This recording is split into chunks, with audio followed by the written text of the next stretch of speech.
करके पहली खोज लाए वैक्सीन वाली डोज, बाबू जानी लगवा लो, लगेगी अब हर रोज। करके पहली खोज लाए वैक्सीन वाली डोज, बाबू जानी लगवा लो, लगेगी अब हर रोज।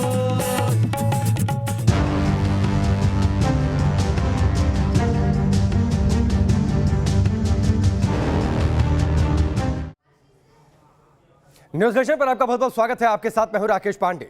दोपहर के 12 बज चुके हैं और सबसे बड़ी खबर यह है भारतीय वैक्सीन से जुड़ी हुई बड़ी खबर यह कि आज से ग्लोबल सप्लाई शुरू हो गई है। भारत ने ये एक बार फिर से दिखा दिया है कि वो दोस्ती करता है तो दोस्ती निभाना जानता है और जरूरत में दोस्तों की मदद करना भी जानता है। लिहाजा भारत ने फैसला किया है जो 6 मित्र देश हैं सबसे पहले उन्हें वैक्सीन भेजी जा रही है। भारत की ओर से बतौर गिफ्ट ये वैक्सीन भेजी जा रही है।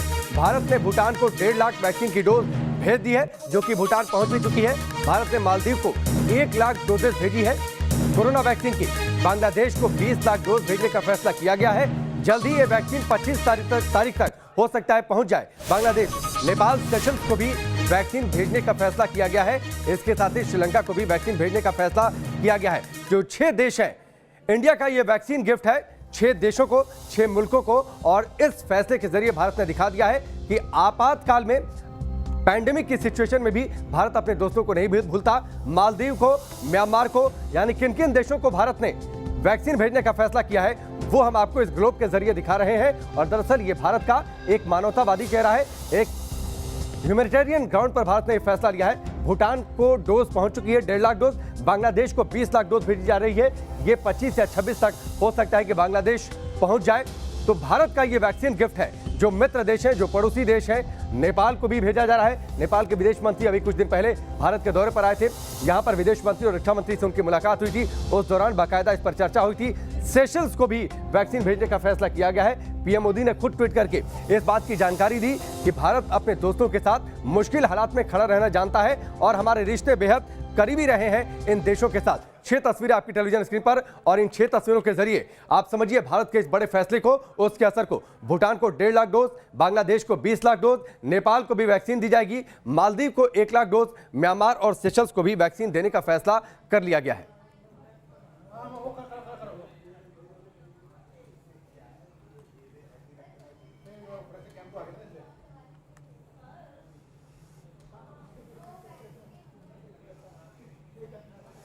और चलिए इस वक्त मेहमान जो हमारे साथ जुड़ चुके हैं उनका परिचय हम आपसे करवा देते हैं।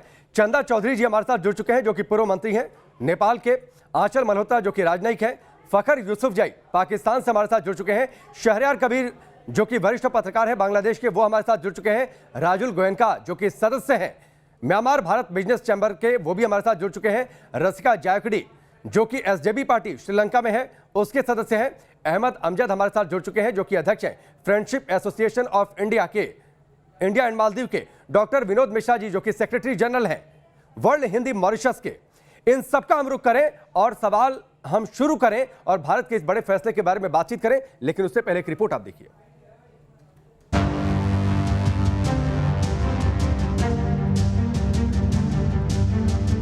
The lead that India is taking in developing vaccines is a source of hope for all of us. We are thankful to you and your government for the assurance to make vaccines available for Bhutan once they are ready for clinical use. Bharat ने vaccine पर काम शुरू किया तो भूटान जैसे कई पड़ोसी देशों की भारत से उम्मीद बढ़ने लगी। सबको यही भरोसा था कि भारत संकट की इस घड़ी में उनका साथ देगा और अब भारत ऐसा कर भी रहा है। भारत उन पड़ोसी मुल्कों को फ्री में कोरोना की वैक्सीन दे रहा है जिनके साथ भारत के अच्छे रिश्ते हैं। इनमें नेपाल, भूटान, अफगानिस्तान, श्रीलंका, मालदीव्स, मॉरिशस और सेशल्स जैसे देश शामिल हैं। भारत बायोटेक की कोवैक्सीन और सीरम इंस्टीट्यूट की कोविशील्ड वैक्सीन की करीब 10 मिलियन यानी 1 करोड़ के करीब डोज भारत दान कर रहा है। बांग्लादेश को 2 मिलियन यानी 20 लाख डोज दिया जाएगा।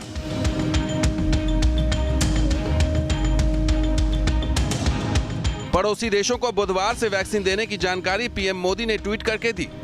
मित्र देशों को दी जाने वाली वैक्सीन को वैक्सीन मैत्री नाम दिया गया है। वैश्विक समुदाय की स्वास्थ्य संबंधी जरूरतों को पूरा करने में भारत को एक लंबे समय तक भरोसेमंद साझेदार के रूप में सम्मानित किया जाता है। पड़ोसी देशों में कोरोना वैक्सीन की आपूर्ति शुरू हो जाएगी और आने वाले दिनों में इसका अनुसरण किया जाएगा। नेपाल को भी भारत वैक्सीन भेज रहा है। भारत अफगानिस्तान और श्रीलंका को भी वैक्सीन से मदद करेगा।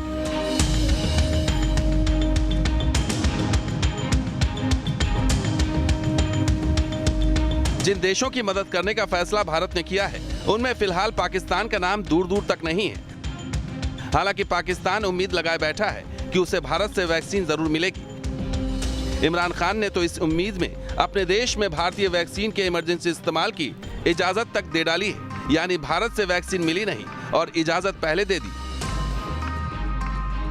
हालांकि पाकिस्तान चीन से ज्यादा उम्मीद लगाए बैठा है कि चीन उसे सिनोफार्मा की वैक्सीन देगा, लेकिन चीन भारत की तरह मुफ्त में पाकिस्तान को कुछ नहीं देगा। जाहिर है वैक्सीन खरीदने के लिए इमरान की जेब खाली पड़ी है। ऐसे में इमरान कह तो कुछ नहीं पा रहे, लेकिन उम्मीद जरूर लगाए बैठे हैं कि भारत पाकिस्तान को भी मुफ्त में कुछ वैक्सीन दे दे।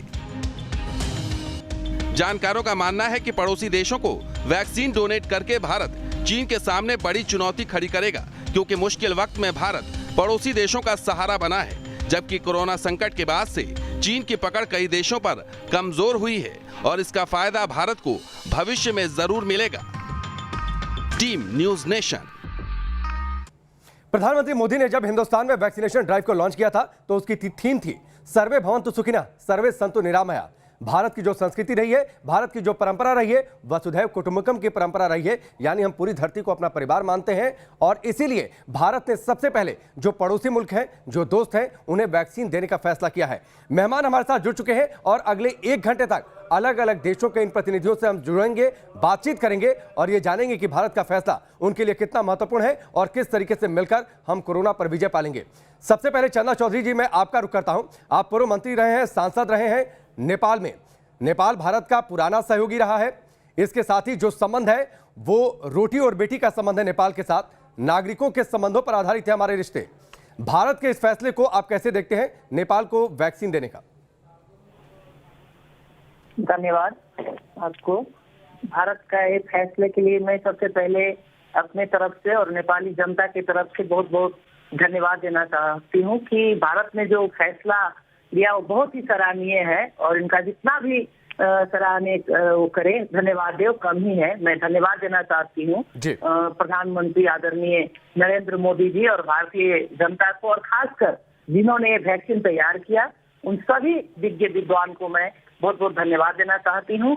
और भारत ने जब भी नेपाल के प्रति जो अपनात्व दिखाए हैं, जो अपना भाईचारा दिखाए हैं, जो आपने बताया कि संबंध का रोटी बेटी का संबंध है, उसके तहत जो भारत ने जब भी कोई भी समस्या में भारत ने नेपाल के साथ खड़े रहे, इसके लिए मैं धन्यवाद देना चाहती हूँ। और खासकर अभी जो कोरोना देश मतलब दुनिया भर महामारी चली, और इतना ही नहीं, आज वैक्सीन का बात आया है। जब से कोरोना वायरस का महामारी शुरू हुआ तब से ही भारत सरकार ने नेपाल पर को बहुत सारा सहयोग, जैसे स्वास्थ्य सामग्री, स्वास्थ्य मंत्रालय लगायत, प्रदेश लगायत संपूर्ण में जनता में जो कोविड से बचने के लिए जो चंदा जी मैं थोड़ा सा आपको इंटरप्ट कर रहा हूँ। करीब 2.5 लाख से ज्यादा केसेस हैं नेपाल में, अगर मैं ठीक हूँ, कोरोना का इन्फेक्टेड केसेस को लेकर। अभी आपके विदेश मंत्री कुछ दिनों पहले भारत के दौरे पर आए थे, यहाँ पर विदेश मंत्री और रक्षा मंत्री से मुलाकात हुई थी। उस दौरान राजनाथ सिंह ने इस बात का जिक्र भी किया था कि विवाद ठीक है, हाल फिलहाल में देखिए कुछ विवाद जरूर देखने को आए, कुछ खटास रिश्तों में जरूर आई, लेकिन जो संबंध नागरिकों के संबंधों पर आधारित होते हैं जिन देशों के बीच में, वो सहयोग करते हैं एक दूसरे के लिए। जी, बहुत अच्छी बात बताई आपने। हमारे परराष्ट्र मंत्री जी गए थे भारत और मुलाकात भी हुई राजनाथ जी से और विदेश मंत्री जी से। बहुत अच्छा रहा भ्रमण। जैसे खटास की बात करेंगे आप तो थोड़ा सा उतार चढ़ाव राजनीतिक है, दो देश है, उस बीच में होगी। बट मैं ये कहना चाहती हूँ कि नेपाल और भारत का रिलेशन ऐसा है जैसे खुला सीमा है, नदी नाला की संबंध है, खेत खलियान का संबंध है, शादी विवाह का संबंध है, ब्लड रिलेशन है, रोटी बेटी का संबंध है, बहुत ऐसे सारा संबंध है जिसे हम झुकला नहीं सकते। और ये खटास जो है राजनीतिक या कुछ विषय पर या हल्का होगा, बट वो किसी भी तरीका से हमारा जो संबंध है ये कमजोर नहीं पड़ेगा। और इसमें जनता पीपुल टू पीपुल संबंध है जो हमारा आज से नहीं, न ये किसी राजा महाराजा ने का बनाया हुआ संबंध है, न किसी राजा महाराजा या कोई राजनेता से बिगाड़ने वाला है। इसलिए मैं इसमें ये कहना चाहती हूँ कि भारत में जब भी ठीक है चंदा जी, मैं आपके पास आता हूँ। मैं इससे पहले कि दूसरे विदेशी मेहमान का रुख करूँ, आंचल मल्होत्रा जी हमारे साथ हैं जो कि राजनयिक भी रही हैं। आंचल जी, पहला सवाल तो यही है कि भारत ने जिस तरीके से फैसला लिया है, ये जाहिर सी बात है प्रधानमंत्री मोदी लगातार पड़ोसी देशों की बातचीत करते हैं, उनके साथ रिश्तों की बातचीत करते हैं, और ये उनकी सोच है, उनका विजन है कि पहले जो पड़ोसी देश हमेशा हमारे साथ रहे, जिनके साथ हमारा लंबा संबंध, ऐतिहासिक संबंध रहा, उनको पहले मदद पहुंचाई जाए। देखिए राकेश जी, भारत की एक बहुत ही वेल डिफाइंड और एक वेल एस्टैब्लिश्ड पॉलिसी है जिसे हम डेवलपमेंट कोऑपरेशन या डेवलपमेंट असिस्टेंस पॉलिसी के नाम से जानते हैं। सालों साल से हम अपने पड़ोसियों की, और न सिर्फ पड़ोसियों की, दराज के जो अंडर डेवलप्ड या डेवलपिंग कंट्रीज हैं उनकी मदद करते आ रहे हैं। वो मदद हम करते हैं, चाहे वो आउटराइट ग्रांट्स हो, चाहे वो कंसेशनल लोन्स हो, चाहे लाइन ऑफ क्रेडिट हो, या वहां पे प्रोजेक्ट्स बिल्डिंग हो, वहां स्कूल बनाए, हॉस्पिटल बनाए। अफगानिस्तान में तो हमने पार्लियामेंट की बिल्डिंग भी बनाई है। तो एक हमारा एक बहुत ट्रेडिशन है। आंचल जी, लेकिन इस मुश्किल घड़ी में जब पूरी दुनिया एक वक्त कोरोना की वजह से बंद हो गई थी, भारत ने यह फैसला लेकर जाहिर किया है कि भारत की जो संस्कृति रही है, जो परंपरा रही है, वो कितनी समृद्ध रही है। हम पूरी धरती को अपना परिवार मानते हैं, वसुधैव कुटुंबकम की भावना। मेरा कहने का मतलब यही था कि ये जो वैक्सीन, जिसे लोग वैक्सीन डिप्लोमेसी कह रहे हैं, ये थोड़ा डिप्लोमेसी नहीं कहना चाहिए, ये हमारा इसी पार्ट ऑफ हमारी सोच का एक हिस्सा है कि अगर हम सक्षम हैं, कि हमारे पास कुछ ऐसी क्षमता है कि इस पैंडेमिक की सिचुएशन में अगर हम अपने पड़ोसियों को या दूर दराज के देशों की मदद कर सकते हैं तो हमें जरूर करनी चाहिए। और नेबरहुड फर्स्ट की ठीक है आंचल जी, मैं आपके पास लौट कर आता हूं। शहरयार कबीर जी हमारे साथ जुड़े हैं, जो कि वरिष्ठ पत्रकार हैं बांग्लादेश के। Very warm welcome on news nation. पहला सवाल तो आपसे यही है कि India has decided to give 20 lakh around doses to Bangladesh. आपका रिएक्शन इस पर क्या है?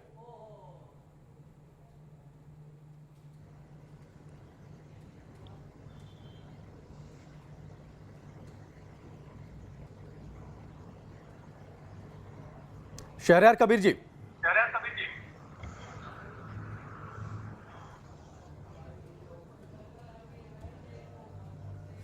चलिए, मैं रसिका जयकोडी जी का रुख कर लेता हूं, जो कि प्रोपेगेंडा सेक्रेटरी हैं एसजेबी पार्टी के। उनका मैं रुख कर लेता हूं। Very warm welcome on news nation. पहला सवाल तो यही कि न्यूज 10 के कई सारे केसेस आपके देश में भी देखने को मिले हैं अभी हाल फिलहाल में। What is status of corona in your country? Sri Lanka, we greatly appreciate India has come forward to help us in obtaining the COVID-19 vaccine. But the issue is Sri Lanka doesn't really have a solid plan to proceed on this front. That's the issue raised by the opposition. Sri Lanka has already applied for vaccine, COVID-19 vaccine under the COVAX program, which is supported by the WHO. There is one aspect of it, but that only covers, at best, 20% of Sri Lanka's population, and that's not enough to effectively counter the pandemic and to resume activities in Sri Lanka. So this is where India has come into play. From what we understand, Sri Lankan government is planning to obtain the Oxford vaccine produced in India. This is where the negotiations are taking place. When the Indian Foreign Minister Mr. Jaishankar visited Sri Lanka recently. ठीक है रसिका जी, मैं आपके पास लौट कर आता हूं।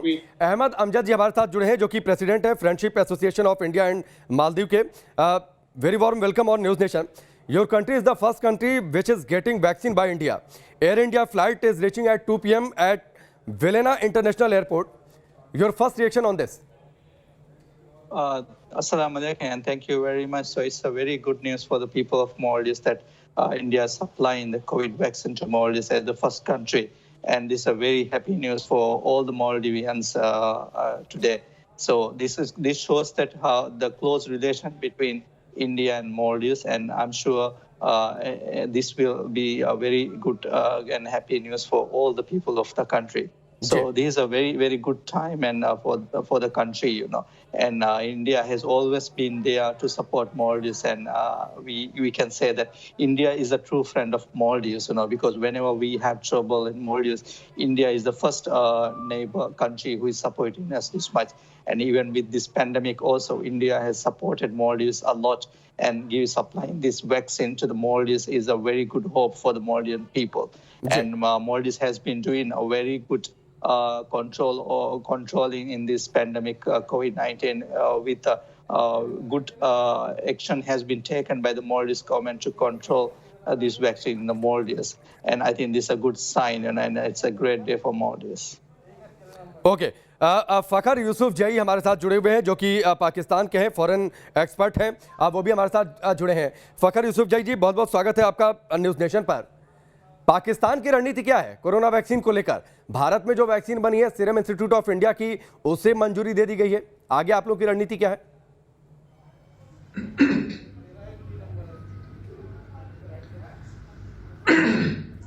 Thank you very much for inviting me. अभी थोड़ी देर पहले भी आपके एक हिंदुस्तानी चैनल पे मैं बात कर रहा था, तो बात यह है कि इस वक्त पाकिस्तान में तो तकरीबन 5-5.5 लाख के करीब केसेस हैं जो वेरीफाइड हैं। वैक्सीन 22 करोड़ आवाम है, वैक्सीन इनको सबको चाहिए, क्योंकि वैक्सीनेशन अगर नहीं होगी तो मेरे ख्याल में ये मसला होगा। आपने बात की कि इंडियन वैक्सीन के हवाले से मंजूरी दी गई, 2 वैक्सीन के हवाले से मंजूरी दी गई थी। एक ये कि ऑक्सफोर्ड यूनिवर्सिटी और मेरे ख्याल आपकी जो कंपनी है सीरम शायद वो बना रही है, और दूसरी जो है वो चाइनीज कंपनी का वैक्सीन है। दोनों का मतलब कहा गया था, लेकिन अब फाइनली ये कह रहे हैं कि हम चाइना से वैक्सीन लेंगे। लेकिन मेरी इतलात के मुताबिक जो मैंने थोड़ी सी मतलब जांच की है, उसके मुताबिक कुछ लोग तो ये कह रहे हैं कि ये मार्च एंड तक शायद हमें मिल जाए, लेकिन कुछ लोगों ने ये भी कहा, हुकूमती लोगों ने, कि मे बी कि अगस्त या सितंबर तक हमें ये वैक्सीन मिले।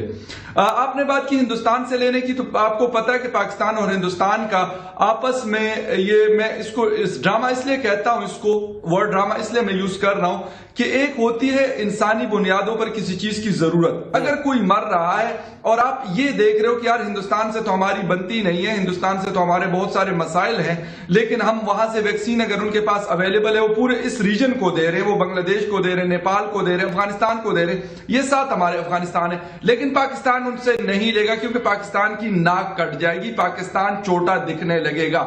ये बहुत एक गलत पॉलिसी है जो इस वक्त भी हमें नजर आ रही है। और एक चीज जो मुझे थोड़ी सी पता चली है कि हुकूमत शायद ये भी कोशिश कर रही है इमरान खान साहब की, कि ये वाली जो वैक्सीन है हमें कहीं से, क्योंकि 20% तक तो कुछ लोगों ने कहा हुआ है कि 20% पॉपुलेशन को हम फ्री ऑफ कॉस्ट दे देंगे, लेकिन शायद इसी वजह से थोड़ा सा इसको, मैं आपकी इस बात के लिए तारीफ तो करता हूं, मैं आपकी इस बात के लिए तारीफ करता हूं कि आपने जिस तरीके से अपनी हुकूमत को आईना दिखाया है कि वो अपनी रणनीति को भारत को लेकर किस तरीके से वो अलग आईने में देखते हैं, इसकी मैं आपके लिए तारीफ करता हूं। मैं आता हूं आपके पास लौटकर, लेकिन कुछ जरूरी जानकारियां वो जरूर दर्शकों को बता दें। पड़ोसियों को आखिरकार हिंद की वैक्सीन कैसे मिलने वाली है, हिंद की संजीवनी। भारत ने नए साल की शुरुआत के साथ ही 2 वैक्सीन को मंजूरी दे दी। अब ये वैक्सीन जो पड़ोसी मुल्क है उनको दी जा रही है। भूटान को 1.5 लाख डोज दी जा रही है। आज ये 1.5 लाख डोज भूटान तक पहुंच भी चुकी है। इसके साथ ही बांग्लादेश को 20 लाख डोज देने का फैसला किया गया है। ये 20 लाख डोजेज करीब 25 तक जानकारी है कि हो सकता है बांग्लादेश पहुंच जाए।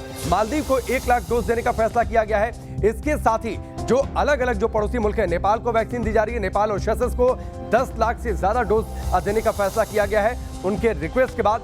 इसके साथ ही श्रीलंका को भी वैक्सीन देने का फैसला किया है भारत सरकार ने, लेकिन अभी जो श्रीलंका की नियामक संस्था है उससे अप्रूवल का इंतजार है। उसके बाद भारत ने फैसला लिया है कि श्रीलंका को भी इस आपात स्थिति में वैक्सीन दी जाएगी, मदद की जाएगी।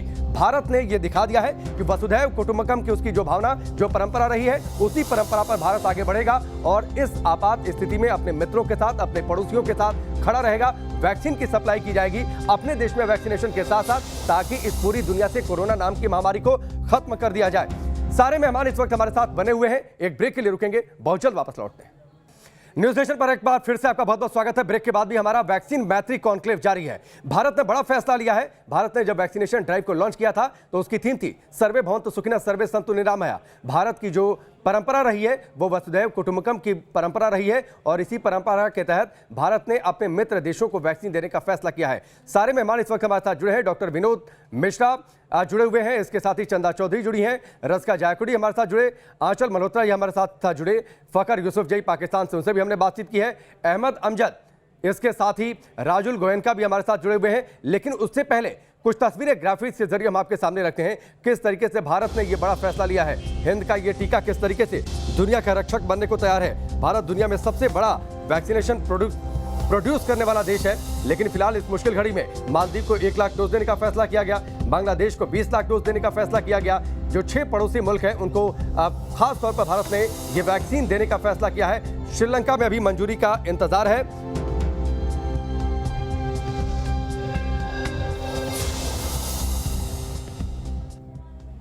और चलिए एक बार फिर से अपने मेहमानों का रुख करते हैं। राजुल गोयनका जी हमारे साथ जुड़े हैं, जो कि सदस्य रहे हैं म्यांमार भारत बिजनेस जो चैम्बर रहा है उसके सदस्य रहे हैं। बहुत बहुत स्वागत है राजुल गोयनका जी आपका न्यूज नेशन पर। पहला सवाल तो यही कि म्यांमार में फिलहाल कोरोना को लेकर स्थिति क्या है और भारत ने जिस तरीके से 6 जिन देशों को फैसला किया है वैक्सीन देने का, उसमें म्यांमार भी है। कई लाख डोजेस पहुंचेंगी, आप इस फैसले को कैसे देखते हैं? मिंगलाबा नमस्कार। म्यांमार में कोरोना की स्थिति काफी संभली हुई है। हालांकि अब तक 1,35,000 लोगों से ज्यादा पॉजिटिव पाए गए हैं, बट म्यांमार की सरकार काफी अच्छा काम कर रही है इसको संतुलन में लाने के लिए और कंट्रोल करने के लिए। ये जो फैसला है जो भारत सरकार ने लिया है, प्राइम मिनिस्टर मोदी ने लिया है म्यांमार को वैक्सीन देने के लिए, हम उसका तहे दिल से स्वागत करते हैं और बहुत ज़्यादा खुशी है कि भारत ने म्यांमार को वैक्सीन देने का निर्णय लिया है। ये हमें कोरोना की स्थिति राजुल जी, भारत और म्यांमार के जो संबंध हैं वो भारत का जब स्वाधीनता संग्राम चल रहा था तब से ऐतिहासिक जुड़ाव रहा है दोनों मुल्कों का। मौजूदा दौर में आज वैक्सीन की खेप एक भेजी जा रही है। भारत से हो सकता है कि आज एक खेप रवाना हो जाए। आपकी पॉपुलेशन को देखते हुए कितनी जरूरत और साथ ही जो भारत की परंपरा रही है, हम हमेशा अपने दोस्तों अपने करीबियों के साथ खड़े रहते हैं। जी, आपने सही फरमाया है। म्यांमार और भारत की दोस्ती 2500 सालों से पुरानी है। भगवान बुद्ध के समय से दोस्ती है म्यांमार और भारत के बीच में। आर्थिक भी है, पारिवारिक भी है और सामाजिक भी है। म्यांमार की पॉपुलेशन 55 मिलियन की है। और जिस तरीके से 2 डोज देना पड़ेगा पूरी तरह वैक्सीन होने के लिए, तो हमें 110 मिलियन वैक्सीन लगेंगे। हमें जो सूचना मिली है फ्राइडे को, शुक्रवार को पहला बैच ऑफ वैक्सीन्स भारत से म्यांमार पहुंचेगा एयर इंडिया की उड़ान से जी। और ये सरकार ने जो फ्रंट लाइन वर्कर्स हैं, जो बुजुर्ग लोग हैं, जो सबसे ज्यादा क्रिटिकल हैं, जिनको ये वैक्सीन की सबसे ज्यादा जरूरत है, उन्हें देने का निर्णय लिया है। ठीक है, और हमें ठीक है राजू जी, मैं आपके पास लौट कर आता हूं। चंदा चौधरी जी हमारे साथ जुड़ी हैं, जो कि पूर्व मंत्री रही हैं नेपाल में। आप एक सवाल और आपसे, भारत नेपाल के साथ हमेशा रहा है, लगातार लोग इस पार से उस पार आते जाते रहे हैं बिना रोक टोक के। ऐतिहासिक संबंध, आध्यात्मिक संबंध रहा है। जरूरी है कि नेपाल भी इस रिश्ते को समझे उतनी ही संजीदगी के साथ जितनी संजीदगी के साथ भारत ने यह फैसला लिया है, और अपनी धरती का इस्तेमाल कम से कम जो भारत के खिलाफ बुरी नीयत रखते हैं उनके लिए ना होने दे। नहीं, अपने ठीक था। जैसे भारत और नेपाल का संबंध का बात है, जहाँ तक अभी जैसे महामारी, इतना बड़ा महामारी था और तुरंत जब लॉकडाउन खुलने के बाद यहाँ से तुरंत मजदूर, काम करने का ऑफिसर जो भी थे भारत में कार्यरत, वो सभी जाने लगे खुला बॉर्डर होने के कारण। और वहाँ पर कोई वीसा, कोई छाप, कहीं कुछ नहीं चाहिए। ऐसा संबंध है नेपाल और भारत का। और आपने कहा कि कुछ विवाद या कुछ खटास या कुछ जमीन या बॉर्डर या कहीं भी कुछ है, वो नेपाल और भारत दोनों सरकार मिलकर एक षड्यंत्र बनाए और बखूबी उस चीज को सॉर्ट आउट करना जरूरी है, और वो होगा। अभी हमारे परराष्ट्र मंत्री जाके आए हैं, मैं सुनी मीडिया के मार्फत, अभी मैं मिली नहीं हूँ, बट मीडिया के मार्फत जो मैं जानकारी ली उसमें है कि एक षड्यंत्र बन के इस सभी समस्या को समाधान किया जाएगा। और भारत ने जब भी नेपाल को अपना प्रायोरिटी में रखा है, और नेपाल ने भी भारत से बखूबी संबंध जो मित्रता होनी चाहिए वो निभाने के लिए नेपाल हमेशा तत्पर है। और ये खुला सीमा होने के कारण जो हमारे नेपाल भारत के संबंध है उसको और मजबूत बनाने के लिए जो भारत सरकार ने, जो आदरणीय नरेंद्र मोदी ने इस वैक्सीन को देकर और सबसे प्रायोरिटी में रखकर नेपाल को जो उन्होंने किया है, इसके लिए बहुत धन्यवाद के साथ। ठीक है चंदा जी, और भारत आपके पास ठीक है, आपके पास वक्त की भी कमी है, हमें जानकारी मिली है कि आपको जल्दी जाना भी है। बहुत बहुत शुक्रिया हमसे जुड़ने के लिए, पूरी बातचीत करने के लिए। हमेशा हम ऐसे ही जो हमारे मित्र देश हैं उनकी मदद भी करते रहे। डॉक्टर विनोद मिश्रा जी हमारे साथ जुड़े हैं, जो कि सेक्रेटरी जनरल हैं वर्ल्ड हिंदी मॉरिशस से हमारे साथ जुड़े हुए हैं। बहुत बहुत स्वागत है आपका विनोद मिश्रा जी। मॉरिशस जाइए तो कई बार लगता है कि हम हिंदुस्तान में हैं, भोजपुरी बोलने वालों की तादाद वहाँ पर बहुत ज़्यादा है। ऐसा जुड़ाव हो तो जाहिर सी बात है ऐसे मित्र को मदद बनती है, इसीलिए भारत ने फैसला लिया है, प्रधानमंत्री मोदी ने फैसला लिया है वैक्सीन देने का। जी आपने तो सब कुछ कह दिया। नमस्कार जी। भारत के बाहर ही एक छोटा सा भारत है, जहां मैं तो कहता हूं कि भारत के बाहर हिंदी का सबसे बड़ा देश है ये। इसीलिए भारत और मॉरिशस सरकार ने विश्व हिंदी सचिवालय बनाया जी, और इस द्विपक्षीय संस्था में मैं काम कर रहा हूं। और जो भारत की शास्त्रीय परंपरा रही है मित्र की मदद करने की, भारत उसी रास्ते पर चल रहा है। और भारत जब मॉरिशस की किसी तरह की मदद करता है तो उस मदद में कोई कूटनीति, कोई राजनीति नहीं होती है, बिल्कुल भ्रातृत्व भाव होता है।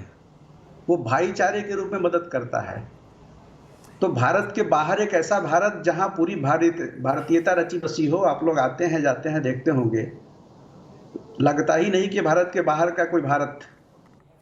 कहने के लिए दो देश है, सोवरेन कंट्री है, लेकिन दोनों के बीच मित्रता से ऊपर उठ करके एक तरह का संबंध है जो ऐतिहासिक पौराणिक। बार बार जिस वसुधैव कुटुंबकम की बात आप कर रहे हैं जी, बिल्कुल उसका जीता जागता प्रमाण है ये देश। और दोनों देशों के बीच की जो बॉन्डिंग है वो तो बिल्कुल अद्भुत है। ओके, जिसे दो बिल्कुल राम लक्ष्मण भाई की तरह। बिल्कुल, निश्चित तौर पर। विनोद जी मैं आपके पास आता हूं। रसिका जयखोडी जी हमारे साथ श्रीलंका से जुड़े हुए हैं, उनका एक बार फिर से मैं रुक कर लेता हूं।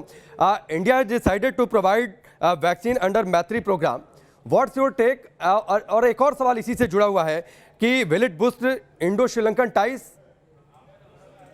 Sri Lanka has shared long-standing ties with India, but our argument is that Sri Lanka should have embarked on this process much earlier. Now, under the first phase, Bhutan and Maldives will get vaccines from India, and under the second phase, Bangladesh, Nepal, Myanmar, and Seychelles will get vaccines, and Sri Lanka will fall into the third phase, along with Afghanistan and Mauritius. I mean, as the opposition, we have been saying that Sri Lanka should have started this process much earlier.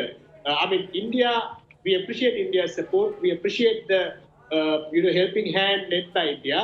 But Sri Lanka should have been more proactive in this regard. That's the overall issue concerning Sri Lanka's COVID-19 management. Rasika ji, possibly our government has adopted. We have come to know that we are still waiting for the necessary approval.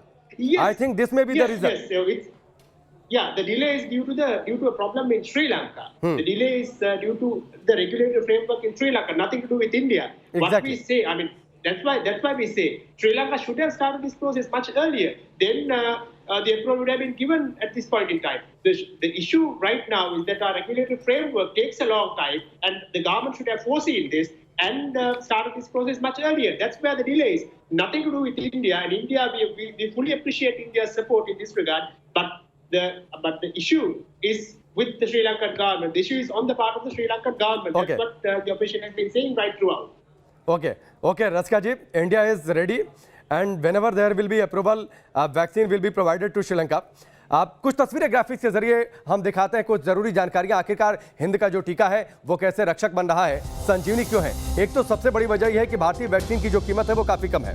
भारतीय टीके का भंडारण आसान है क्योंकि बहुत ज्यादा temperature को लेकर बहुत ज्यादा तामझाम करने की जरूरत नहीं पड़ेगी। आसानी से फ्रीजिंग टेम्परेचर पर इसको स्टोर किया जा सकता है। टीकाकरण में भारत का रिकॉर्ड काफी शानदार रहा है। बहुत सफलतापूर्वक का भारत ने अपनी बड़ी पॉपुलेशन को टीकाकरण करवाया है। भारत की सहयोग और सद्भाव की छवि रही है, जिसकी वजह से वो लगातार सहयोग करता रहा है अपने पड़ोसी मुल्कों को, साथ ही इस दुनिया को भी। अब 4 तस्वीरें आप देखिए किस तरीके से वैक्सीन पहुंचाई जा रही है। भारत ने जो मैत्री प्रोग्राम लॉन्च किया है, जो अपने पड़ोसी मुल्क हैं उन तक पहुंचाने के लिए 3 फेजेज में यह वैक्सीन इन 6 देशों को पहुंचाई जा रही है। फखर यूसुफजई हमारे साथ पाकिस्तान से जुड़े हैं।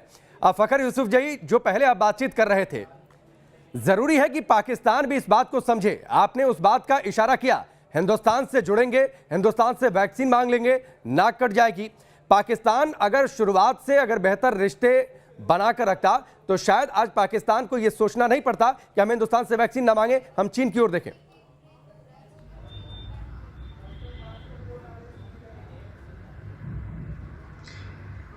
ये अफसोस के साथ कहना पड़ता है कि ये रिश्ते मतलब जब से 1947 से पाकिस्तान हिंदुस्तान अलग हुआ तो उस वक्त से लेके अभी 2021 में हम पहुंच गए, लेकिन यही चीजें चलती आ रही और हम अपने ताल्लुकात को बेहतर नहीं कर सके। हालांकि दुनिया के जितने भी ममालिक हैं, तो अगर वो करीबी ममालिक जितने भी उनके पड़ोस में लोग रहते हैं या जितने भी कंट्रीज होते हैं, तो उनसे ज्यादा बेहतर ताल्लुकात रखते हैं कि अगर उनसे कोई चीज लेनी है तो वो भी आसान हो, अगर कोई चीज देनी है तो वो भी आसान हो। लेकिन अफसोस के साथ कि हम ट्रेड अगर करते हैं तो आपकी कोई चीज पहले दुबई जाती है तो दुबई से पाकिस्तानी कोई ट्रेडर जो है उसको खरीद लेता है। यहां से कोई चीज दुबई जाएगी, दुबई से अगर कोई फिर आपको चाहिए तो आप वहां से खरीद लेते हो, बजाय इसके कि हम यहां वागा से या मतलब जहां से भी करीब हमारे पॉइंट्स बने हुए, यहां से हम बाय रोड इजीली एक एक्सेस है हमारे पास और एक बहुत बड़ी फैसिलिटी है। लेकिन अफसोस के साथ अनफॉर्चुनेटली मैं कहता हूं कि पाकिस्तान की भी बदकिस्मती और मैं कहता हूं किसी हद तक हिंदुस्तान की भी, कि हम दोनों ममालिक कम से कम 2 अरब की आबादी वाले मुल्क हम सिर्फ 2 बनते हैं। अगर आपस में हमारे ताल्लुकात बेहतर हो जाए तो हमें न चीन की तरफ देखना पड़ेगा, न हमें अमेरिका और लंदन की तरफ देखना पड़ेगा। लेकिन फखर यूसुफजई, भारत ने तो हमेशा इस बात की तस्दीक की है कि रिश्ते बेहतर होने चाहिए। शर्त सिर्फ एक बात की थी कि पाकिस्तान अपनी जमीन का इस्तेमाल आतंकियों के लिए ना होने दे। हालांकि ये मसला नहीं है चर्चा का, मैं आपके पास लौट कर आता हूं। सिर्फ वो एक शर्त अगर पाकिस्तान मानता या फिर उस पर वो खरा उतरता तो शायद आज बहुत कुछ परिदृश्य बेहतर होता। पाकिस्तान की मीडिया में अक्सर लगातार इस बात की चर्चा हो रही है कि भारत ने 2 वैक्सीन बना दी, एक्सपोर्ट भी शुरू हो गया, पाकिस्तान में चर्चा नहीं हो रही है। 2 तस्वीरें ग्राफिक्स के जरिए हम आपके सामने रखते हैं। भारत और चीन के बीच जो बुनियादी अंतर है इसके जरिए आप समझिए। भारत जहां कल्याणकारी रास्ते पर आगे बढ़ता है, वहीं चीन विस्तारवादी रवैये पर आगे बढ़ता है। कम दाम में ही पड़ोसी देशों को वैक्सीन दी जा रही है। हम बहुत सारी डोजेज गिफ्ट में भी दे रहे हैं, दान भी कर रहे हैं। चीन का विस्तारवादी रवैया यह है कि कोरोना के बाद छवि सुधारने की कवायद जरूर कर रहा है, लेकिन वो टीका किसी को दान नहीं कर रहा। मदद के बदले कोई कूटनीतिक शर्त नहीं है, लेकिन टीके के बहाने विस्तारवादी नीति भी चीन का एक एजेंडा रहा है। आंचल मल्होत्रा जी हमारे साथ जुड़े हुए हैं, सीधे उनका रुख कर लेते हैं। आंचल जी, जिस बात का जिक्र फखर यूसुफजई कर रहे थे, उनकी बात का भी आप जवाब देना चाहें, और साथ ही जिस चीन की बातचीत, चीन टीका भी दे रहा है, पेशकश भी कर रहा है, तो उसके पीछे उसका विस्तारवादी रवैया, यह बुनियादी फर्क है भारत और चीन में। का जिक्र किया, मैं सबसे पहले तो बहुत तहे दिल से अप्रिशिएट करता हूं जो यूसुफजई साहब ने बहुत ही फ्रैंक और कैंडिड मैनर में इस बात को उठाया कि पाकिस्तान क्यों एक बिना बात की जिसे कहते हैं कि ईगो प्रॉब्लम को लेकर इस बात पे अड़ा हुआ है कि वो भारत से दवाई नहीं लेगा। देखिए, 2 दवाइयां जो उन्होंने अप्रूव करी है उसमें एक वो भी है जो सीरम इंस्टीट्यूट ऑफ इंडिया बना रही है। जाहिर है वो कहीं ना कहीं वो चाहते हैं कि भारत में मैन्युफैक्चर होने वाली जो दवाई है वो पाकिस्तान में उसका इस्तेमाल हो, लेकिन बिना बात के जिसे कहते हैं कि एक नाक नहीं कट जाए, जो जैसे यूसुफजई साहब ने कहा। तो मुझे लगता है कि ये एक छोटी सोच का एक नतीजा है। उन्हें इस समय खुले दिमाग से सोचना चाहिए। एक ह्यूमैनिटेरियन सिचुएशन है और भारत इसमें कोई भी डिस्क्रिमिनेशन या डिस्टिंक्शन नहीं कर रहा। नेबरहुड फर्स्ट पॉलिसी है और भारत की सोच और जो फिलॉसफी है वो वसुदेवा कुटुंबकम की है, यानी कि पूरी दुनिया इज अ बिग फैमिली। तो इसके चलते हुए अगर हम ये सोच लेके चलते हैं, मैं आपको गारंटी दे सकता हूं कि अगर पाकिस्तान की तरफ से जरा सा भी इशारा है कि उन्हें मदद की जरूरत है तो भारत जरूर आगे बढ़ के आएगा। जहां तक चाइना का सवाल है, चाइना की मदद हमेशा से प्रिस्क्रिप्टिव रही है। भारत की डेवलपमेंट असिस्टेंस हमेशा से बिनाइन रही है। हमने कभी भी कोई इसमें पॉलिटिकल स्ट्रिंग नहीं अटैच किया है। हमने जिस देश को मदद की है उसकी प्रायोरिटीज को ध्यान में रखा है। हमने कोई भी प्रोजेक्ट अगर वहां किसी भी बाहर के देश में लिया है तो उसकी प्रायोरिटीज को डिटरमिन करने वाली जो है वो रेसिपिएंट कंट्री होती है, वो डिसाइड करती है कि उनकी प्रायोरिटीज क्या है। और जहां तक चाइना का सवाल है, चाइना अपने उन प्रोजेक्ट्स को दूसरी कंट्रीज के ऊपर थोपता है, जिसके पीछे उसके अपने वेस्टेड इंटरेस्ट होते हैं। तो एक बहुत बड़ा डिफरेंस है। ठीक है, अच्छा जी, आपके पास लौट कर आता हूं। शहरयार कबीर जी हमारे साथ जुड़े हैं, जो कि वरिष्ठ पत्रकार हैं बांग्लादेश के। Very warm welcome on news nation. India decided to give 20 lakh doses to Bangladesh, and I think it will reach up to Bangladesh up to 25th or 26th January. What's your first take on this? Well, we are very thankful and grateful to India, and we are expecting this vaccine today. We are waiting. It will be arrived. Today's newspaper said is arriving today. So, first of all, India is giving us as a gift, a token of gift, that 2 million vaccines, and later the Beximco, one of the largest pharmaceutical industry in Bangladesh, they are going to buy 30 million vaccine from India by 25th January. And whenever Bangladesh is in disaster, since 1971, India always supported us. India always stood by us. Now Corona pandemic, it is a great natural disaster caused by human being and death. But India, the first country, they volunteered and they say that we are going to present this amount of vaccine, and it is a token of friendship. And definitely, I do believe that this token of friendship, this friendship will develop, further understanding between our two countries. Okay, and I feel that this will boost our ties also, Mr. Shahryar Kabir. मैं आपके पास लौट कर आता हूँ। Doctor Vinod Mishra ji का रुख कर लेता हूँ, जो कि मॉरिशस से हमारे साथ जुड़े हुए हैं। आपने बेहद अच्छी बातें कही। आप हिंदुस्तान से बाहर जाइए तो एक अलग हिंदुस्तान, छोटा हिंदुस्तान नजर आता है। हिंदी से लेकर भोजपुरी भाषा वहाँ पर जमकर बोली जाती है। एक अलग मोड़ पर भी पहुँचेगा मॉरिशस और भारत का जो रिश्ता है, जिस तरीके से पैंडेमिक की सिचुएशन में, क्योंकि असली पहचान तभी होती है जब आप मुश्किल घड़ी में साथ दें, मुश्किल घड़ी में दोस्त बनकर आप साथ खड़े रहें। जी बिल्कुल है। और भारत तो ऑल वेदर टेस्टेड मित्र है। भारत को कोई प्रमाण देना नहीं है। मॉरिशस बिल्कुल कंधे से कंधे मिला के खड़ा रहता है, और भारत के लिए भी तमाम संभावनाएं हैं यहाँ। जब अफ्रीकी बाजार को अगर आप देखें तो मॉरिशस एक बड़ा पार्टनर हो सकता है। अनेक वाणिज्यिक गतिविधियां दोनों देशों में हो सकती हैं। तो अगर ये देश समृद्ध होगा, सुरक्षित होगा, निरोगी होगा, तभी तो ये संभावनाएं बढ़ेंगी।